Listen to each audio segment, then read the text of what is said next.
అండి. ఆలు ఫ్రై ఎప్పుడు ఒకేలా కాకుండా ఒక్కసారి ఇలా చేయండి. చాలా టేస్టీగా ఉంటుంది. పప్పులోకి, రసంలోకి, సాంబార్‌లోకి, పెరుగన్నంలోకైనా సైడ్ డిష్‌కి చాలా బావుంటుంది. ఒకసారి ట్రై చేయండి.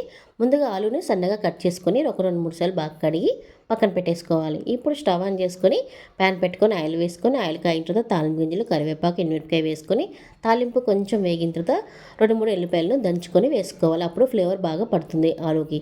ఇప్పుడు వేసుకున్న వెల్లిపాయ కూడా ఒక నిమిషం బాగా వేగిన తర్వాత కట్ చేసి పెట్టుకున్న ఆలు కూడా వేసుకొని ఒక 2, 3 సార్లు బాగా కడిగి వేసుకొని తగినంత ఉప్పు, పసుపు కూడా వేసుకొని ఒకసారి బాగా కలుపుకొని మూత పెట్టుకొని ఒక నిమిషం మగ్గించుకోవాలి.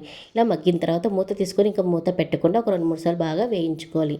ఇలా వేగిన తర్వాత తగినంత కారం కూడా వేసుకొని ఒకసారి బాగా కలుపుకొని స్టాప్ చేసుకొని సర్వ్ చేసుకుంటే ఎంతో టేస్టీగా ఆలు ఫ్రై రెడీ అవుతుంది. ఇది పప్పులోకి, రసంలోకి చాలా బాగుంటుంది. పెరుగన్నంలో ఎంతమంది ఆలు ఫ్రై నంచుకొని తింటారో కామెంట్ ద్వారా తెలపండి. నేనైతే నాకు చాలా ఇష్టము పెరుగన్నంలో ఆలు ఫ్రై. ఈ వీడియో నచ్చితే లైక్ చేయండి.